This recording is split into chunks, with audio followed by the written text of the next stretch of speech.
do you have any hacks for the work-life balance of being a comic and like a dad and a husband? No, I won't even lie. Being here for 12 total nights. Yeah. I get on Zoom and I'm like, you're on FaceTime. We schedule Zooms.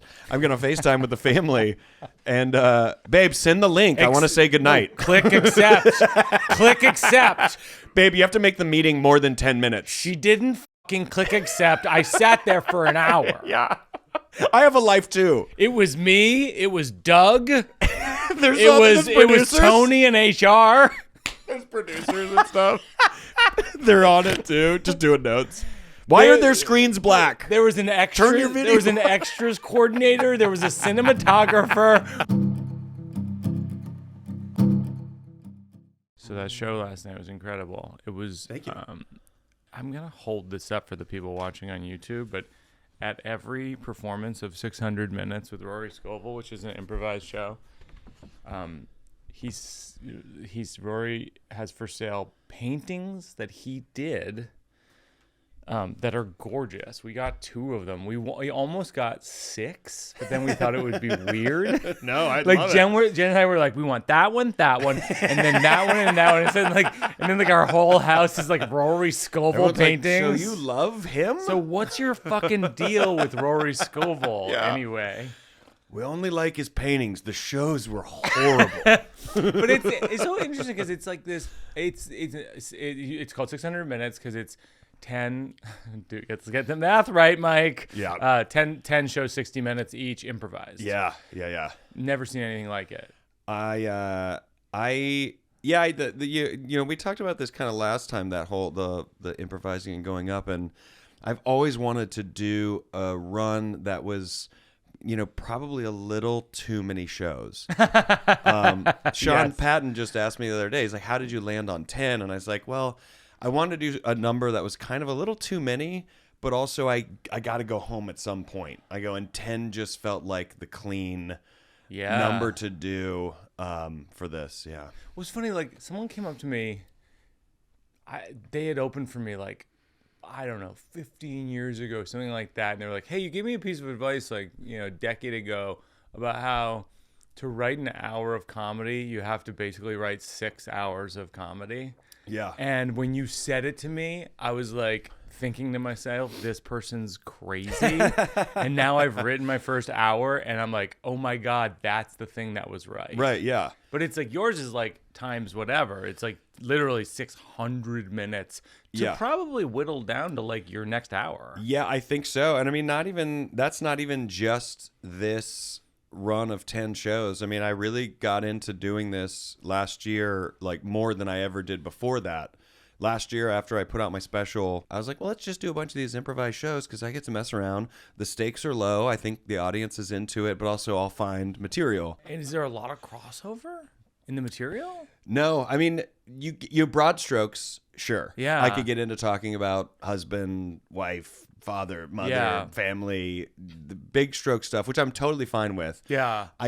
If I stumble into it, I try to not go to the same place. Mm-hmm. But the thing that I'm actively searching for, and the reason I like doing 10 of these, is because I'm trying to break myself of instinctually going to some of the same places. Yeah. And you start to hit, and it started happening a little bit last night, because last night was show 6. You start to get into improvised minutia. Hour 6. Yeah, you start to get into minutia where you go, oh, this very minute fucking hyper-focused thing is still very relatable. Yeah. And there's jokes there. It might not be the broader stroke of what I hope to say as an artist, but as guys like us who are like, yeah, I do want to say a lot, but also I'm trying to give you jokes about these weird little things, and you stumble into them, because you kind of get a little tired of the usual big broad strokes. You did this bit last night that made me laugh so hard, where you were like, if stand-up comedians go to space, are they gonna lean on the microphone? And then you did like the hacky hold the mic, lean on the microphone, and then you're like, yeah. it doesn't really make sense with the anti-gravity situation. This physicality stays here. And then you made this really dark statement where you go, by the way, like if we go to space or another planet, like this isn't going. Like what we're doing here in the basement. Here. Yeah. We're not going to do stand-up comedy up there. Like you're like, at most, we're going to bring like one. Yeah. That'll be the one guy. Yeah. And then you go like, no one's like, where's the stand-up comedian? For our space travel. Jenny and I were dying at that. And I was like, well, and of course, the first thing we asked when we go home to me and Jenny, we're just like, will that stay in? Right. Will stand-up comedian in space stay in the show? Yeah. Well, I think what I'm learning with, specifically being here and talking about process on a show about process. Yeah. I think my next steps will be the not necessarily difficult part, but going, all right, now in the zero fun but work way, I will now go back and listen to 600 minutes. It's so much work. Jotting down verbatim how I got into a thing that I thought worked. Yeah. In the event that that's how I need to still get into it. Yeah. Or if I like that way in. And then from that, then going, all right, well, now what should I have said up there? Yeah. That could have tagged this. Yeah. That I didn't. I got to say the good and bad of it is that after the show, into the night, even today, I've thought of so many other angles where I'm like, I could have done so much more about fork, spoon, knife. That could have been a whole entire act of the battle of those industries. Yeah. But you don't see it till later because my goal is to get to that hyper relaxed place of all those options do appear like the Matrix. Yeah. In real time. Yeah. Because you're not desperately hoping this moment is working and you're not desperately hoping you find the next moment. Instead, you're just letting it be exactly as it is. And so your brain floods with ideas. I would have the thing, because Jen said to me, my wife said to me on the way home, she goes, would you consider doing that? And I was like, I would. And when I'm watching, I'm like, oh, I want to do this. But then my problem is I'm confessional. And so I'm like, I can't tell everyone everything. I can't just let it fly. And then I say some crazy shit. Yeah. And then it's in the universe forever. And then I have this weird secret with 100 people. And do you ever think about that? Do you ever say some shit where you're like, well, I'm not going to say that again? Yeah, I will say, and one, I think you already are kind of doing this. I think you start, but I think isn't step one of your shows, it might not be this dramatic level of improvised, but step one of your process of building out your new show whenever you're in that phase is, I feel like when you have new jokes, you're in a space of exploring it in a loose way and looking definitely. for But I don't. Yeah, no, you're right. I do it, but I don't go up with nothing. Yeah, like, there's yeah, something yeah. about that, like that I would let my brain just kind of like I would open the birdhouse door to my brain and be like, hey, look in. Yeah, crazy, right? I will say in these moments, especially if it might be different at a show where it's clearly advertised this is improvised. Yeah, the energy and the dynamic of the show is the energy is different. Yeah, and when you go to a confessional space to say something, the audience is a little bit more giving of their reaction, which basically translate to keep going. I've also done that, said that, thought that. It's such a. Do you like when does it go the worst? Is there a night where you do it and you're like, nope, didn't work? I learned this early on. The first 6 of them that I ever did. I think we mentioned this on the last one, but I charged like $5 or something. I just assumed I was going to bomb every show because I was like, how do you do a show when you don't have a show? Yeah. But then there was this kind of like a fun energy in the room, and I was more desperate then because you're coming off the pace of joke telling. And so you've got sort of a predetermined rhythm you can fall into. Yeah. And when that rhythm is gone, you just assume everyone wants that rhythm, But what this kind of show has taught me is that no one cares about the predetermined rhythm. Yeah. No, I mean, a great example is specifically the type of show that you're now doing. Yeah. In the past 2 or 3 shows that you've done, it's this education of, well, yes, there's parts of this show that will have a rhythm that you would say, oh, that was in a comedy club. Right. But then the next part will not have that rhythm. And also the dramatic tone of my point is not going to be a joke that I'm telling you. And so these shows kind of made me realize that audiences don't need, set up, punch, I need it to be funny every second, or I'll just assume this isn't a comedy show. Instead, they're like, talk for 5 minutes with one big laugh at the end. Right. And if that laugh is worth it, to us, that is the same value as lots of little, jokes. Totally. It's, you have this clip because you posted some of them on Instagram, and I feel like I've been trying to convey this for years, but it's so hard to convey. It's like you don't want to marry someone like me. You know what I mean? Right, you don't want to marry a comedian. Yeah. You think you do. We're not fun. It seems fun. It's not fun. Yeah, every day is a job. Every day your job is a presentation for strangers. Yes, it's fucking high. Every day is high stakes. Every day is a presentation for strangers at work, and it's cute when there's 10 people early on in your career, and then after a while you're like, oh, only 10 people. Yeah. Yeah, when you're like 5 years in, people are like, come on, when do you step it up a little bit? I wanted to know, in terms of like the working it out of conceit of the show, it's like I wanted to know more about that because like genuinely I'm like, you and I are both married, we both have a 9.5-year-old daughter. Yeah. It was like almost identical lives in different ways. And I'm like, how do you, in a real way, like how do you balance that? Because I have that thing a lot of times, the exact thing you're describing, where you're like, oh, that must be hard to be married to me, but in ways that I don't even understand. Yes. Yeah. It is interesting because, we're in a space of creating a product, and I am personally in that space of enjoying creating the product and how I do it. But I'm also have been doing it 21 years.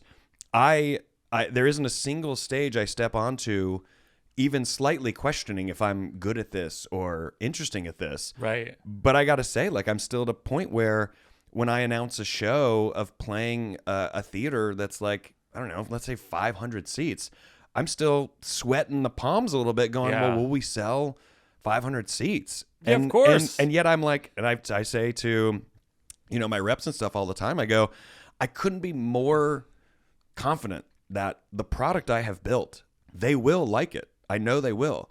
But how do you get through to them to then come see the product? And I say all that to say that's where I'm at in my career. And that level of stress and anxiety is something that you do carry into your family. For sure. And then they sort of have to absorb it. And you're also trying to be like, look, when I started stand-up, they love absorbing it. And they love when I break it down. Can you imagine how fun it would be to absorb what you just described? Yes, exactly. The anxious hum you just described. Yeah. Wouldn't it be fun to share that with the family?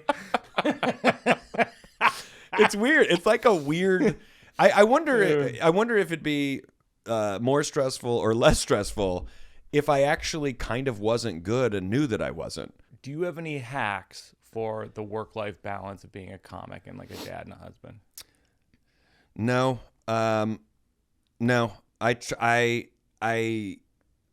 There's a big part of me that does wonder, fantasizes, what would it be like if I really just fully committed to the road and got out there? And I can't fully do, I think I can't fully play right now to the level I think I'm capable of getting to. Oh, because I'm okay with that because I don't want to not be home, because I know that, let's say I got to a level where, where a lot of our friends are, where it's like, hey, without a doubt, I know I'm going to sell out 40 arenas. Yeah. And this isn't to speak to their experience. For me, I think what it would take for me to be able to get to that place is a grind that would take all of my attention. I don't think I have the mental capacity. I have the same thing. When I see, and I know who you're referencing, like some of our peers, they Andrew have Dice Clay. Of course, Andrew Dice Clay. And Eddie Murphy in the 70s is Yes. who we're referencing. Yeah, I mean, that is kind of who did start it, though, realistically. Yeah. No, but when you look at certain people in their kind of arena, kind of like 40 days straight, whatever. Yeah. First thing I think of is like, where's the family? When are they going to see the family? I know they have a family. Yeah. I don't even lie. Being here for 12 total nights. Yeah. I get on Zoom and I'm like, you're on FaceTime. We schedule Zooms. I'm going to FaceTime with the family. And, babe, send the link. I want to say goodnight. Click accept. Click accept. Babe, you have to make the meeting more than 10 minutes. She didn't fucking click accept. I sat there for an hour. Yeah. I have a life, too. It was me. It was Doug. There's it was Tony and HR. There's producers and stuff. They're on it, too. Just doing notes. Why are their screens black? There was an extra. Turn your video There was an extras coordinator. There was a cinematographer. We're all fucking there, and my kid won't log on. I didn't think we needed locations. I thought that was a loss. My kid's watching Peppa the Pig. But it's funny, we were talking about the parenting thing. It's like you're saying you're doing this thing you're passionate about, but that's parenting too. Because my whole show that I'm working on right now, which is called The Good Life, that I'm doing at the Beacon in March, is like, it's all about my relationship with my dad and then my relationship with my daughter. It's like, what am I teaching my daughter? What do I learn from my dad is how it kind of boils down. It's like, it's like, there are two things that are significant with my dad. And one of them is like how much time I spent with my dad, which I kind of wish were more. And then that my dad was doing something he was proud of, right? And that's inspiring to me. Yes. Like, he was a good doctor. People would come up to me and be like, "Your dad's a great doctor," right? And I'd be like, "All right, you know, like, I didn't know," but it does in a certain way. That's significant. Like, your daughter knowing that you're doing something you're super passionate about is important for her to figure out what she's passionate about. I agree. I think it's show business, acting, Nickelodeon TV shows. Honestly, getting that money to pile up. I do think it is important that she sees it. That money in a pile. She loves musical theater, and I like that.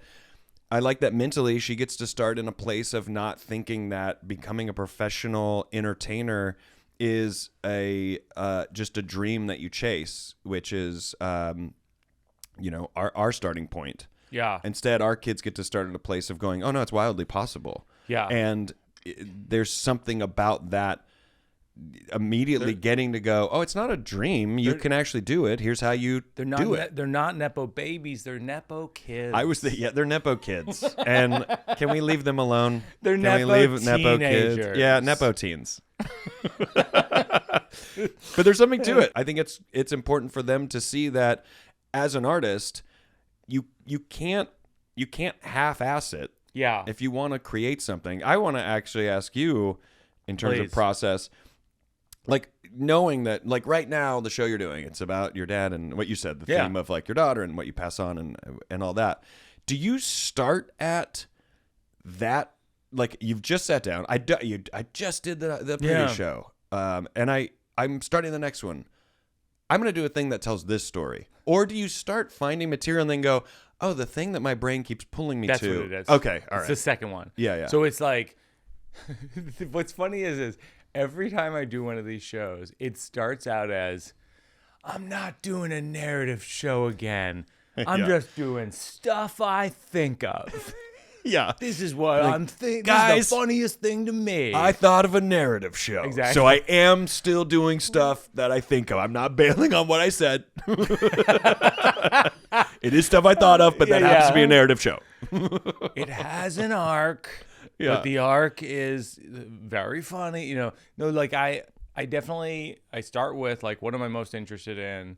And that's what all these cards are whenever Yes. people are watching on YouTube and they're like, what are the cards? It's like, they're all just joke stories, whatever. Yeah. And then I figure out, like, you know, most of the cards that are up here, like, won't end up in the show. Sure. You know, because Yeah. I'm figuring out, like, oh, this could be this to this to this to this. It's Yeah. similar to what you were describing with your show. And it's like yesterday, for example, I wrote down this card, which is dragonfly twice her size. That's the kind of note I write down, which is I was going to ask, do you do drugs? Okay.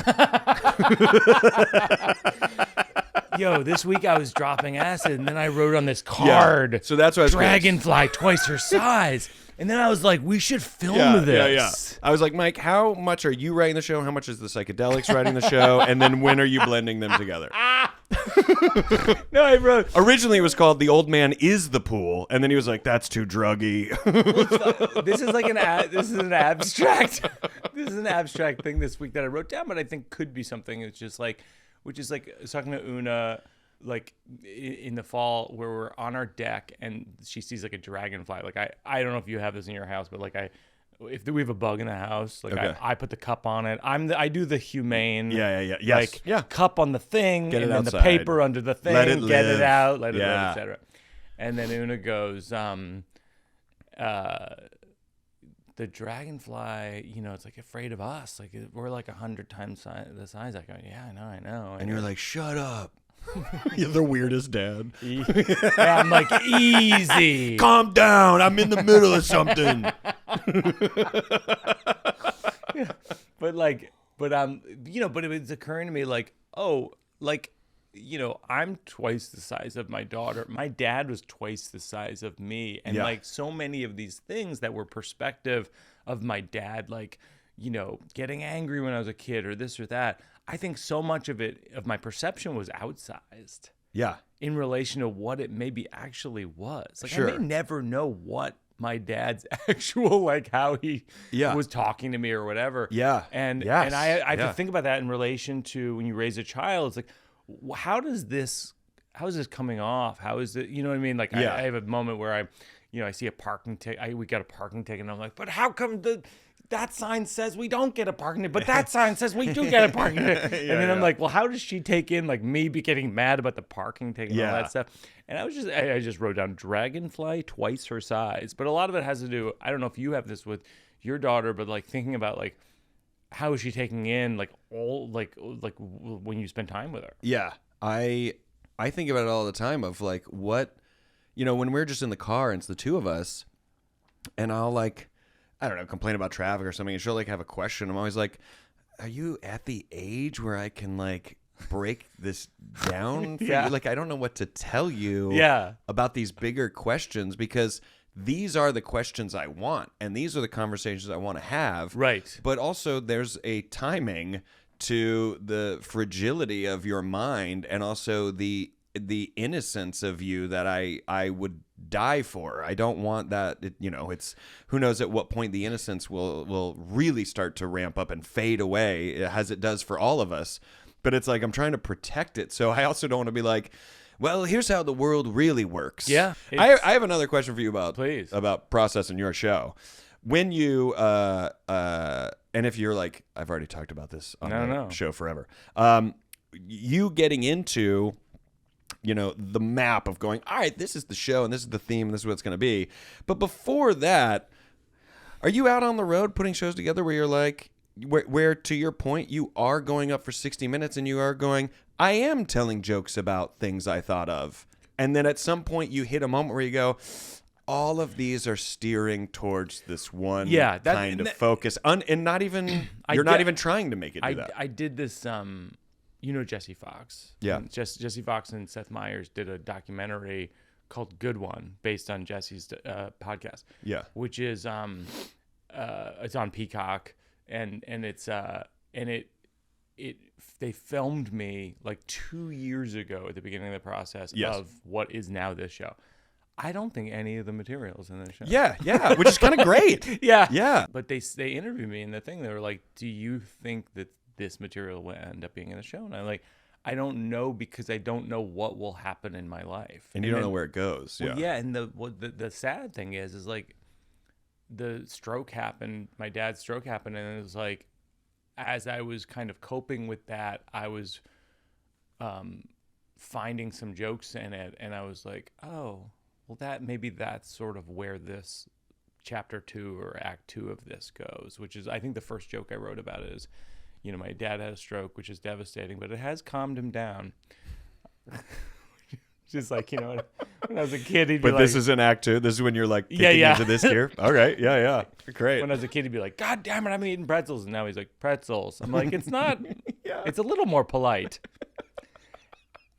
And a lot, and some of it's dramatic and some of it's jokes, but it's like, that's, and that it's actually, that's one of the things I was talking about, like what questions my daughter asked me. It's like there was a point at which she's just like, what's a stroke? And that's when I realized, like, I can't fully explain what a stroke is. Yeah, right. Like, well, it's like a brain bleed, and then it's where the blood is, we have blood in our brain, and then it's, I'm not sure where, but somewhere, and then and then it's one place, and then it goes to another place. I'm not sure where it's from or to. We have blood inside our body all the time. In a way, we're bleeding at all times. Maybe you should ask your mom about this, or Grandpa Vince, but not this week. Yeah. And there's something in there, too, about acknowledging that you've had ample time to look it up. No, it's true. You know what's amazing, though? I've looked it up. That's actually a good point. I still don't fully get it. Right. My dad's a neurologist. Yes. Like, not only that's actually something I should hang a lantern on the show. It's like, I have looked it up. My dad is a neurologist and has had a stroke, and I still don't fully get what has happened. Yeah. It's an unorthodox episode today because you are...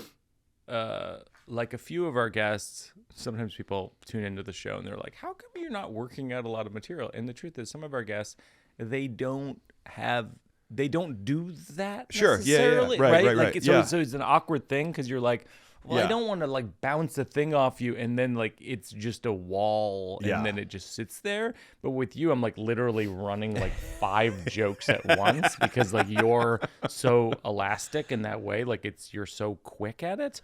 So it's an unorthodox episode today. I think we might go to the slow round. That's my speed right there. Who are you jealous of? God, great question. Can I give long answers? Yeah. I'm jealous of, to a degree, the financial element of some of our peers and what they've pulled out of this career. Yeah. And I want that. However, I want that. However, I want it. I want it the way we all want it. However, I think I have a jealousy specifically when it comes to shows and venues of Anthony Jeselnik. When I see the theaters he plays, they're all like these beautifully old theaters in all of these cities. And I'm like, I love, I've never played an arena. Maybe it is very fun. But when I see him playing those theaters, I'm like, that's the aesthetic that I am jealous of. I can't sell those tickets, but man, and it's a good jealousy. It's the jealousy where I go, oh, I'm glad he's doing it. It's now shown me that those exist, and that's an end point. And so I'm jealous of it that I'm not doing it right now, and I'm wildly excited that I've discovered this jealousy because it's given me a target of, hey, when you do these improvised shows or when you craft an hour, where are you trying to go? The residencies that you do here in New York, I'm wildly jealous of that. Like, I want to have a show where I go, yes, and come in, and I'm walking out, and here is my show. It is fun to play a comedy club, but we've done it, and I'll keep doing it. Right. But what I haven't done is just gone to, the place that feels theatrically professional and walked out and said, here is my presentation. Here is my show. So there's jealousy of that, him, guys like you, like the shows that you're putting together. I'm like steering towards that. In my doing these improvised shows, I too want to discover some theme that opens my mind to go, oh, this is what I'm trying to say, and I didn't realize it till I said a bunch of other stuff with it. So that's what I mean by good jealousy. You need to see someone shows you what they're doing, and then you get to go, oh my God, that's that. I should start going down that road and see where I end up. I had that a million years ago with, I opened for Louis Black, Dave Attell, and Mitch Hedberg. Yeah. In like the early 2000s. I remember this. Yeah. And I probably did like 6 or 8 shows, and it was one of those things where those, it was those kinds of theaters. It was like the Warner in DC and the Beacon Great in examples, New York, and I was like, and I remember calling my agent and being like, someday I want to play these, not as the MC, but the headliner. Honestly, because people listen. Yes. And I've sculpted these jokes, and like, I'm doing better here than I'm doing in clubs. Right. Yeah. Because in clubs, they're like, eating like broccoli poppers or whatever. That's no one's getting broccoli poppers. Like, poppers. Any popper. 2. No, not jalapeno poppers. And Bring us the okra biscuits and broccoli poppers. The weirdest menu at this comedy club. There was a time, I'm sure you'll remember this. We were at JFL Toronto. Yeah. And you were doing, I think it's Sony Theater or something. It was very big. And, you had invited me to come out and do like 10 to open the show. Yeah. And it was fun, but it was interesting to step into a space that is very foreign to you, knowing how to project the energy that you know how to project in certain size places. Yeah. It is always a lesson. And until you start doing it, you can't learn it. Yeah. You can't write a show until you know what it's like to have to push your energy out further and also be completely blinded by the lights and knowing that your timing is going to adjust because there's more people. And so in a good way, if you crush a joke, you get to soak up a little bit more than usual. Yeah. But it also teaches you don't know how to fully get all of these people on like a thread or a joke or a riff. And so that was a big lesson for me. That was stepping out.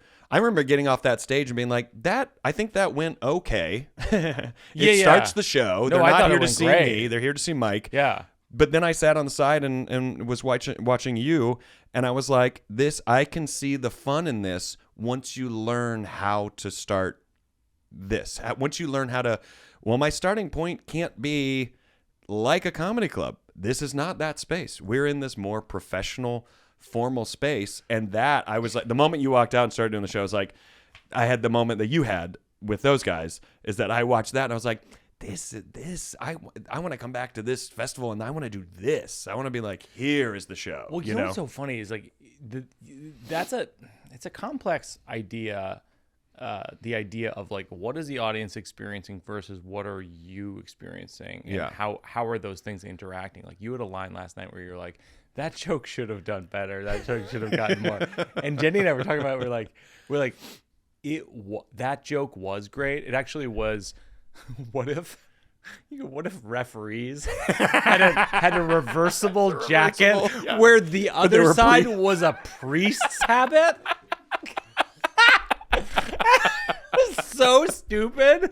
It's the dumbest. But it was so funny. And you were like, but it's weird because you were like, that should have gotten more, but we were exhausted from laughing at the joke before that we weren't like wound up again. Right. The pay. Yes. Yeah. Right. So it's sometimes interesting. Yeah. When a comedian calls out something and you're like, no, we do appreciate it. Right. We don't have the oxygen in our body. We got to stop for a second. Yeah. I love that. But it's like, and the other thing you said last night that I loved, which is you go, I did a joke for my wife and daughter and it like bombed with them. Yes. And I was like, and you were like kind of mad at them. I forget what the exact thing is, but I feel like you should build that out. Yeah. They keep coming up in my act more. And also this is the first time, the very first show I kind of stumbled into this. But I said, I'm up there trying to dig more into vulnerability and say stuff that maybe isn't funny. And I talked about, my mother passed away when I was really young. My dad passed away about 4.5 years ago. And I kind of told a story that I've been told about them. And I just said it. I didn't say it because I wanted it to be funny. And the moment I said it, instantly, as what often happens with us, only when I said it and sat in that vulnerability that I saw the punchline. No, and I was like, oh, and then I said it. And I was like, oh, this is something I've never done before. I've never talked about this personal space in my life. Totally. And found jokes to it. And like all things, the moment I said it, it was wildly therapeutic for me to go, well, for 44 years, at least with my mom, or 43 years, I've lived in this space of this sadness. And I've never Yes. touched this space because it Yes. was so sacred.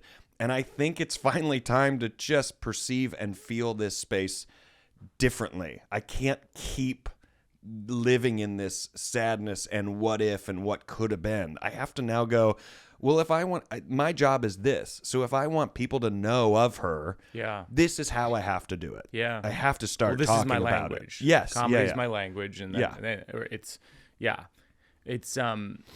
it's interesting. Like I have that with even the stroke stuff with my dad. It's like, I had to essentially go up with like not much, but I know like, well, this is what's closest to my heart. Right. And I know there's a ton of tension. Yes. So it's like, okay, if there's tension, there's got to be a release. And sometimes you don't know what the release is until you're on stage. Yes. And you're like, what about this? What about this? What about this? Yeah. And like a lot of times it's like you swing and a miss on what the release is. Yeah. But when you can find out what it is, It can be massive. Yeah, it's massive. And to me, it's like instant therapy. Yeah. You've given your brain a new rewiring, a new path of, and now when I go there, I'll remember this. And that kind of puts a smile on my face. And the audience too, by the way, like that's the sweet spot. If everyone can feel the thing in the room at the same time, you're like, yes, this is what we intended. Yeah. Do you have any material you're working on right now that you're open to sort of kicking around? You know, I'm working on one in that Denver show. I stumbled on to just telling the audience, as you do in these improvised shows, you just start talking. Yeah. And so I would just said that, you know, whenever I have a flight, before takeoff, no matter what time it is, unless it's like insanely early, but I'll FaceTime my wife and daughter and say like, hey, I've boarded. It's very quick because I hate like being on the phone in those kind of situations. Sure. So I've got my headphones in. I'm like, hey, I'm on the plane. We're boarded. I love you. I'll give you a call when I get to where I'm going.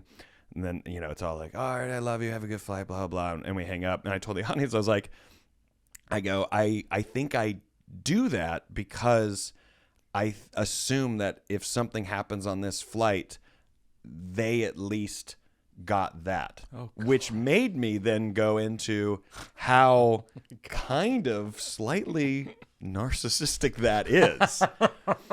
And so then my brain, after acknowledging that, you know, your brain starts to shift into, oh, let's talk about this. And I just said to the crowd, and I like this, I'm really trying to work on this. I said to the crowd, I go, it makes me wonder what would be better overall if I die first or if I lose both of them first. Dead silence. And then I go, because if they both die, I go, then I live with it. I have to live with it and I'll get through it. I go, and this is where our brain really gets going. I then say, but if I die first, I'll tell you what, my wife's never going to laugh again. Like talking about how miserable their lives would be if they lost me. And it started this whole, I've been fascinated with this topic sentence and knowing that the times I've done it, so that's one time I discovered it and I've kept it as is how I bring it up to a crowd. It's always dead silent. Like what a dark fucking sick thing. But then I'm trying to tell everybody the jokes that I get to is like, if my wife died, I go, it's going to be sad right out of the gate. And my wife and I, or my daughter and I are going to fight immediately. There's going to be a lot of mornings of me saying very loudly, I understand that, but we're running late. What school do you go to?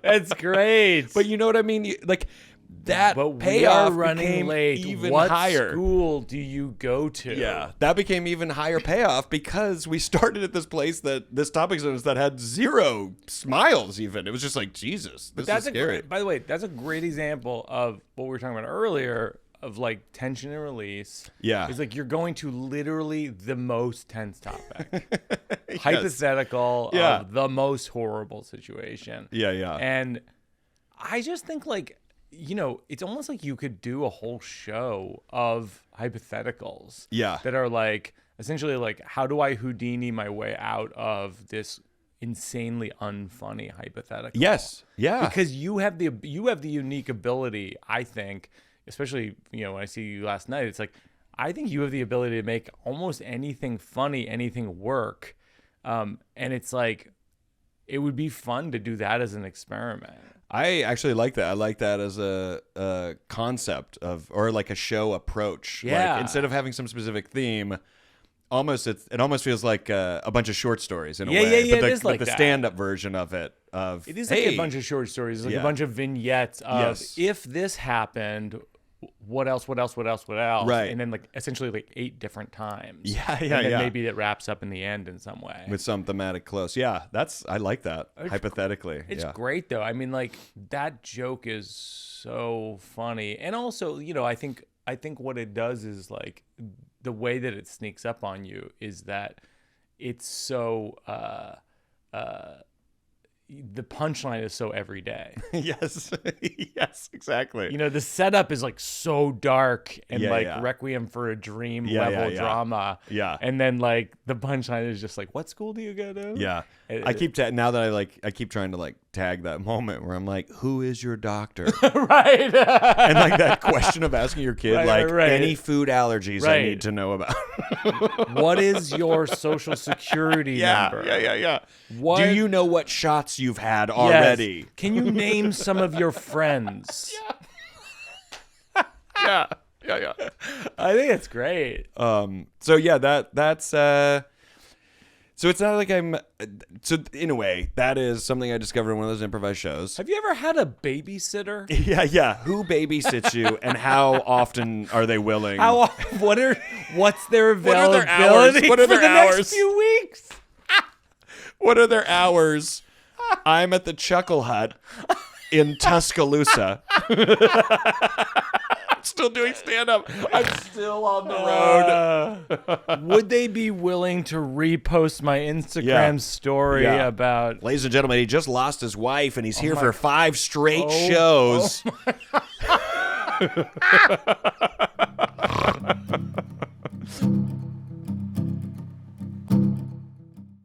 So the final thing is working out for a cause. Is there a nonprofit you like to contribute to? Because we will contribute to them and then link to them in the show notes. Right now, with the fires in Los Angeles, I would say there's probably 500 different ones. I don't have one specifically, but we've given to a couple. Yeah, we gave to 2 different firefighter organizations recently that Jimmy Kimmel posted. Because I would actually say that Jimmy Kimmel has been posting great organizations that have been working around the clock on the people who are affected by the fire. Right. And one of them that he posted was World Central Kitchen. Yeah. And so why don't we link to that and we'll contribute to them, and we'll link to them in the show notes and contribute and encourage listeners to contribute as well, because if you can right now, I feel like the people of California are really, really struggling, and whatever we can do to support them, I think will be appreciated. Absolutely, yeah. It's a hard time. Yeah.